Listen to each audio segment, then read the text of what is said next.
प्यारे बच्चों, online study में आपका हार्दिक स्वागत है। आप हैं एजुकेशनल गुरुजी आशीष के साथ और ये है आपके लिए वर्कशीट नंबर 18, 18वीं वर्कशीट है और सब्जेक्ट आपका Hindi class 10 CBSE 10th board में ये टॉपिक आता है रचनात्मक लेखन। बहुत इंपॉर्टेंट है आपके लिए कि क्षितिज और कृतिका तो आप अपने पाठ किताबें पढ़कर समझ लेते हैं, लेकिन ग्रामर समझने के लिए आपको इस तरह की टीचिंग की ज़रूरत होती है। तो पूरी वीडियो देखिए। आगे बढ़ने से पहले वीडियो को अपना फ्री वाला लाइक ज़रूर दीजिए, क्योंकि आपका फ्री वाला है लेकिन हमें अच्छा लगता है, तो आप लाइक कर दीजिए वीडियो को। चलिए शुरू करते हैं हम। ये वर्कशीट है, एक कॉन्सेप्ट को समझाने के लिए आज आपको समझाना चाह रहे हैं रचनात्मक लेखन के अंतर्गत संदेश शब्द। जी हाँ, संदेश शब्द की उत्पत्ति संस्कृत से मानी गई है। ये आपके 4 या 5 नंबर में पूछ लिया जाता है, तो आप पूरी वीडियो को ध्यान से आराम से समझिए। जो संदेश शब्द है उसकी उत्पत्ति संस्कृत से मानी गई है।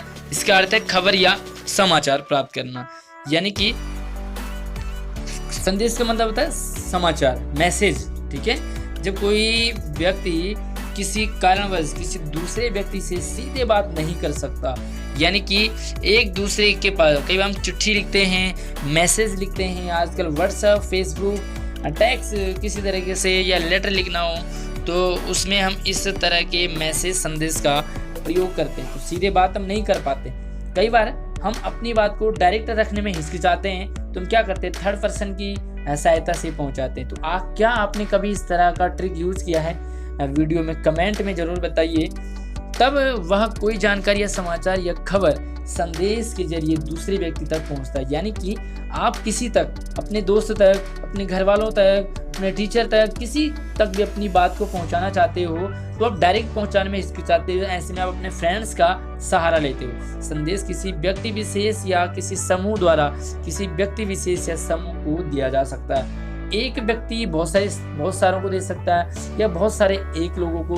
कई बार बधाई होता है, किसी का बर्थडे हो गया तो एक व्यक्ति को बहुत सारे लोग देते हैं। कई बार एक ही लेटर आपने दिया, बहुत सारों को दे दिया, जैसे कि पूरे क्लास में दे दिया, पूरे फ्रेंड सर्कल को एक ही दे दिया कि सभी दोस्त आ जाना। एक शादी का कार्ड होता है तो उसमें क्या होता है, सभी लोगों को, पूरे परिवार को एक ही कार्ड दे दिया जाता है। तो हाँ, ये संदेश लिखित या मौखिक दोनों हो सकते हैं। कई बार आप इसे लिख करके, मैसेज करके, व्हाट्सएप के थ्रू दे सकते हैं। कई बार आप इसे चिट्ठी लिख सकते हैं कागज में। कई बार आप मुंह से बोल सकते हो, मौखिक भी हो सकता है। संदेश सुखद भी हो सकता है तो दुखद भी हो सकता है। कोई भी संदेश लेखन में आपको कुछ बातें जरूर ध्यान रखनी पड़ती है, तो वो सारी बातें आप यहाँ पर ध्यान से समझिए कि कौन कौन सी बातें आपको ध्यान रखनी आवश्यक हो जाती है। और जब आपको संदेश लिखने के लिए आएगा एग्जाम में, तो आपने इन सभी बातों का ध्यान रखना है। तो वीडियो को लाइक तो आप कर ही दिया होगा आपने। चलिए, सबसे पहला जो हमारे पास है वो है कि सबसे पहले संदेश को किसी सीमा रेखा या बॉक्स के अंदर, यानी कि आप इस तरह से एक बॉक्स बना देंगे। ये देखो बॉक्स बन गया। अब जो भी आपने संदेश देना है वो इसी के बीच में लिखेंगे आप। ठीक है, तो बॉक्स जरूर बना दें आप। दूसरा देखो, संदेश की शुरुआत में संदेश शब्द अवश्य लिखें, है ना। तो आपने सबसे पहले ये वर्ड जरूर यूज करना है ऊपर हेडिंग में, जैसे हेडिंग होता है ना, तो ऊपर आप संदेश जरूर लिखेंगे। तीसरा देखो, उसके बाद आप दिनांक डालेंगे। ये जरूरी चीजें हैं, ध्यान रखिए, क्योंकि आपके मार्क्स कट जाते हैं। 1, 2, 3 नंबर, छोटा सा काम होता है 5 मिनट का, लेकिन आप इसे नहीं करते हैं और नंबर आपके कट जाते हैं। देखो, दिनांक लिखो, समय लिखो, स्थान लिखो, मुख्य विषय का कम। ठीक है, इसमें मुख्य विषय का जो मेन है, यानी कि जो आप लिखना चाह रहे हो उसका कम, लेकिन प्रभावशाली शब्द, बहुत ही कम वर्ड यूज करने हैं, है ना, बहुत ही कम वर्ड। अगर आप मेरे इस वीडियो के लिए एक लाइन लिखना चाहते हो कमेंट में, तो क्या लिखोगे जो कि बहुत कम शब्द हो लेकिन प्रभावशाली हो, अच्छा हो। आपने कमेंट डाला और मुझे बहुत अच्छा लगा, तो आप कमेंट में ज़रूर बताइए, ताकि मुझे भी लगे कि आप किस तरह से आप कम शब्दों में अच्छी बात को लिख पाते हो। अगला देखो, अंत में, एंड में क्या करते हैं, संदेश लिखने वाले का नाम, आपका जो भी नाम है। अगर आप मेरे लिए एक लाइन लिखोगे तो उसके बाद आप डैश करके अपना नाम लिख दें, है ना, तो ये आप अपना नाम लिखेंगे। 5वां देखो, संदेश लेखन की जो शब्द सीमा है, तो ध्यान रखिए वो 30 से 40 होती है। आप तो एक लाइन लिखो, आप तो यहाँ पर कमेंट में तो एक लाइन लिख देंगे आप, लेकिन जब आप संदेश आप लिखेंगे बॉक्स में, तो 30 से 40 शब्द के बीच में, ज़्यादा नहीं होना चाहिए, बहुत बड़ा ना हो, और बहुत कम भी ना हो। अगर चित्रों का प्रयोग हो, ध्यान रखें हैं कि आप अगर किसी को जन्मदिन के लिए बधाई दे रहे हो तो आप वहाँ पर केक बना सकते हैं, है ना। अगर आप होली है, होली का बधाई मतलब होली संदेश लिख रहे हो तो आप पिचकारी बना दो, रंग बना दो। आप अगर ईद का है आपके लिए संदेश तो आप 2 लोगों को गले मिलते हुए दिखा दो, इस तरह से, है ना। आगे देखो छठा कि 7वां, अगर शायरी 2 है, श्लोक या कविता, है ना, तो आप शायरी का भी प्रयोग कर सकते हैं। तो जन्मदिन आ रहा है, किसी को ईद है, बधाई देनी है, तो आप शायरी का प्रयोग जरूर कर सकते हैं। कर सकते हैं। 8वां देखो, संदेश में रचनात्मक या सृजनात्मक, मतलब कि कुछ भी नहीं लिखना है, बहुत कम शब्द होंगे एक बॉक्स में, आपको लिखना है, कोई निबंध नहीं लिखना, छोटा सा ही है, अनुच्छेद से भी छोटा। तो आपके रचनात्मक होनी चाहिए, बहुत ही जो सेंटेंस होते हैं वो पावरफुल होने चाहिए। आगे देखो, संदेश सरल हो, ऐसे ना हो कि आपने ऐसे वर्ड यूज किए जिनको देखने के लिए डिक्शनरी की जरूरत पड़े। संक्षिप्त हो, शॉर्ट में हो और प्रभावशाली हो, ठीक है। और इस तरह से अपने विषय के अनुसार, यानी कि आप जो चीज लिखना चाह रहे हो वो जरूर मेंशन हो वहाँ पर। ऐसा ना हो कि आप होली बधाई दे रहे हो और होली का वहाँ पर कोई जिक्र ही नहीं है। तो यहाँ पर विषय के अनुसार होना चाहिए। विषय के अनुसार आप रंगों का भी प्रयोग कर सकते हैं, लाल पीला हरा नीला, जो आपका सब्जेक्ट है। संदेश के अंदर इधर उधर की बातें न लिख करके, आप बेकार की बातें न लिखो कि कैसे हो, क्या हो, आंटी अंकल कैसे हैं, वगैरह वगैरह, पढ़ाई कैसी चल रही है, कुछ भी नहीं है, लेटर नहीं है, मात्र एक संदेश है। तो टॉपिक मतलब पॉइंट टू द पॉइंट होना चाहिए।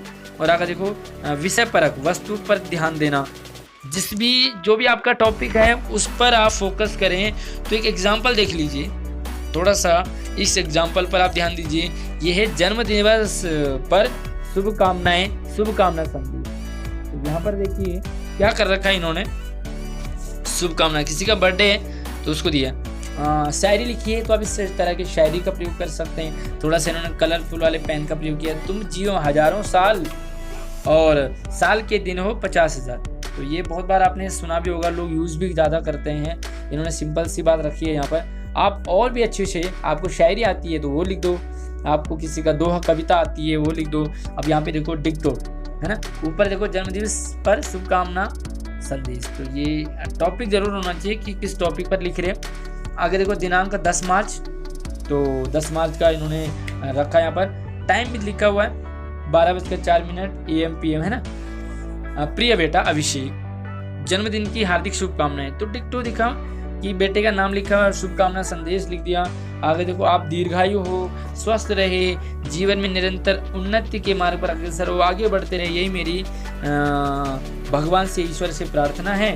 और आगे नाम लिख दिया अपना, कामिनी। आप यहाँ पर अपना नाम लिख सकते हैं। तो बहुत ही इजी शॉर्ट तरीके से समझ में आ रहा है कि हैप्पी बर्थडे लिखना चाह रहे हैं। आप यहाँ पर थोड़ा सा स्माइली बना सकते हो, केक बना सकते हो। तो यहाँ पर देखो कुछ 2 संदेश आपको लिखने हैं। ध्यान रहे कि ये बॉक्स में ही हो आपका, जब आप लिखोगे तो बॉक्स में होना चाहिए। स्वतंत्रता दिवस पर देशवासियों के लिए शुभकामना संदेश, बहुत ही कम, ध्यान रखें 30 से 40 वर्ड ही होंगे, 30 से 40 शब्द ही होंगे। आगे देखो, संक्रामक बीमारियों के प्रति लोगों को जागरूक करने हेतु, बीमारी आई है संक्रामक, बहुत ही खतरनाक, मान लीजिए कोरोना पे ही लिखेंगे आप, तो यहाँ पर लोगों को जागरूक करना, आपने घरों से बाहर ना निकले, मास्क पहने, सैनिटाइजर का यूज़ करें। और भी कोई संक्रामक बीमारी हो उसके लिए, डेंगू चिकनगुनिया के लिए आप लिख सकते हो। तो संक्रामक बीमारियों के प्रति, साफ सफाई के प्रति लिख सकते हैं आप। मलेरिया फैल रहा, डेंगू फैल रहा हो, स्वतंत्रता दिवस पर भी आप ये लिख सकते हो कि भाई स्वतंत्रता दिवस आने वाला, हमारे देशवासियों को संदेश, उनके लिए बलिदान जिन्होंने दिया है हमारे देश के लिए, उनकी तरफ से उनको बहुत बहुत धन्यवाद। तो बस बहुत शॉर्ट में, उम्मीद करता हूँ आपको वीडियो समझ आई होगी।